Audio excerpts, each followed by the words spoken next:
La diferenciación de los adipocitos. Vamos a hablar del desarrollo embrionario.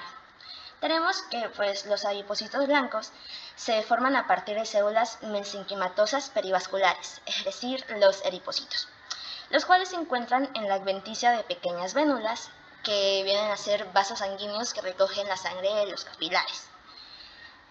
Vamos a hablar también del complejo de los dos tipos de receptores.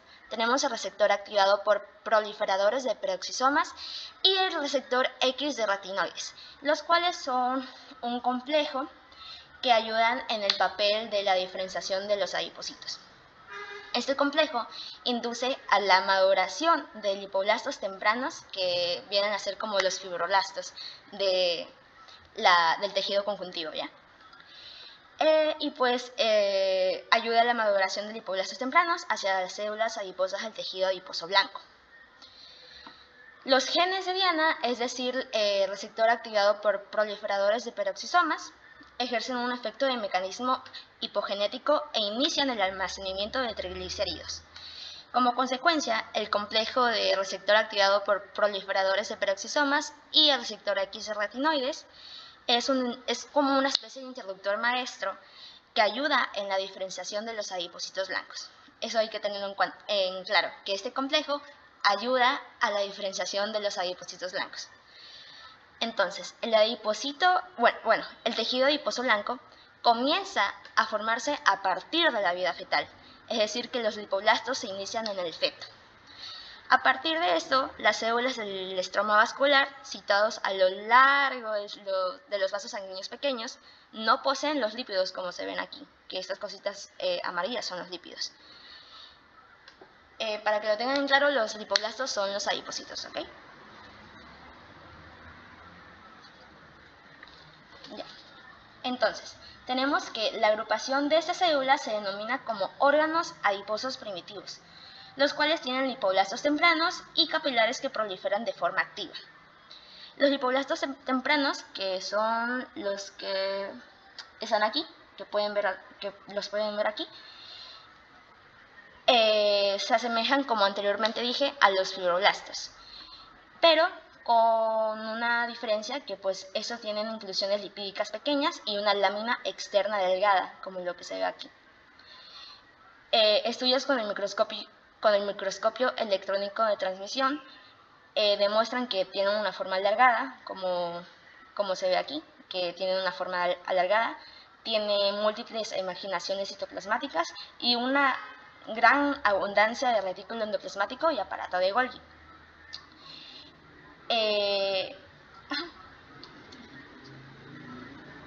Y cuando aumentan las diferenciaciones de lipoblastos, aumenta la cantidad de vesículas y disminuye el retículo endoplasmático rugoso.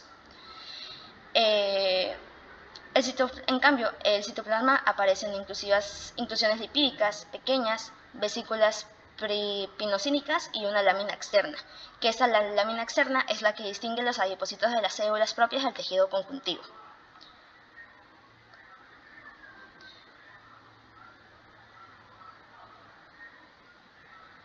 Ya.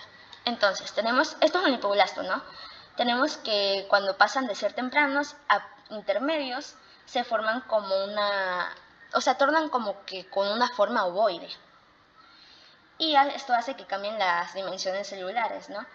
Entonces, las vesículas y las gotitas lipídicas, que estas son las gotitas lipídicas, alrededor del núcleo se extienden hacia los polos. Como pueden ver aquí, como que ya se hicieron mucho más grandes y como que la célula tornó una forma medio rara, o sea, ya no es como esta alargada, sino que es como un ovoide. Entonces, se denomina lipoblasto intermedio, que es lo que vemos aquí, cuando en el espacio de las inclusiones lipídicas hay partículas de glucógeno que se tornan más evidentes en vesículas pinocíticas y lámina basal. Ya en la etapa final de la diferenciación, tenemos que las células aumentan de tamaños y se vuelven esféricas, como las que están aquí, que vienen a ser ya los lipoblastos tardíos. Las gotitas lipídicas se unen, como pueden ver aquí, estaban como que separadas y acá ya se unieron, para formar una sola, la cual ocupa una porción central del citoplasma. el retículo endoplasmático liso se vuelve mucho más abundante y el retículo endoplasmático rugoso menos prominente. Se denominan lipoblastos tardíos cuando esto ocurre. Es decir, ya cuando se denomina lipoblasto tardío cuando ya no hay así gotitas así separadas y se vuelven una sola.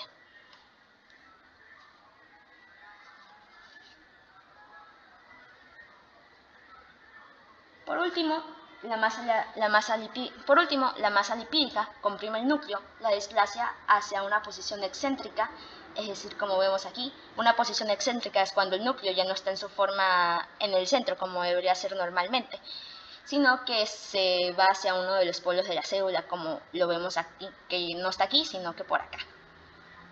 Y eso produce que la célula tenga un aspecto de un anillo de sello en preparaciones teñidas con hematoxilina y osina. Debido a que tienen una inclusión lipídica, se las llama lipocitos maduros. Ya esto ya viene a ser un lipocito maduro. Vamos con los adipocitos pardos. Tienen, asimismo como las que están acá, un origen mesenquimatoso, pero derivan de células progenitoras miogénicas esqueléticas, encontradas en que se encuentran en los dermatomas de embriones de desarrollo. Es decir, que ya no se encuentran en la vida fetal, que no se producen ya en la vida fetal, sino que se encuentran en los embriones en desarrollo. Debido a este complejo que se llama Peer Domain Containing Protein 16 y el coactivador del receptor activado por proliferadores de peroxisomas. Las células se diferencian en lipoblastos tempranos que siguen el desarrollo del linaje de los adipocitos pardos. Los lipoblastos desarrollan una lámina externa y acumulan muchas gotitas lipídicas, como se ve aquí, que aquí ya están las gotitas lipídicas en su citoplasma y permanecen separadas.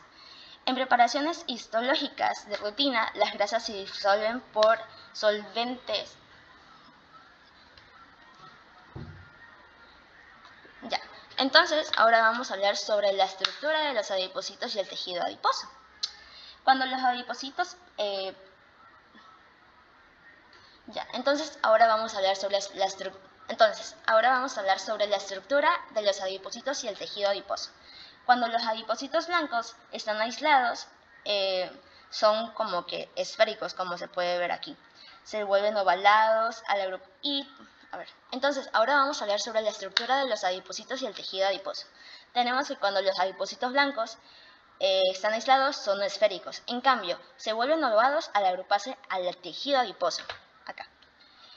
Su gran tamaño es por el lípido acumulado, como se puede ver aquí, que las zonas blancas son los lípidos acumulados en ellas. El núcleo se aplana y se vuelve esférico.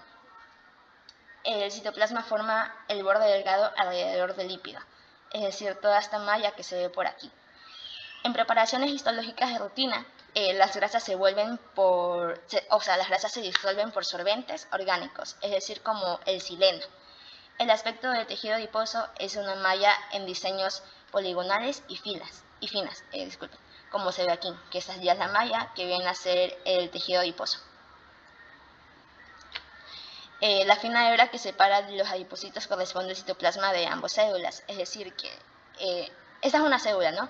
Aquí hay un citoplasma y la otra célula. Sin embargo, las hebras suelen estar finas, que sus componentes no se pueden determinar con el microscopio óptico.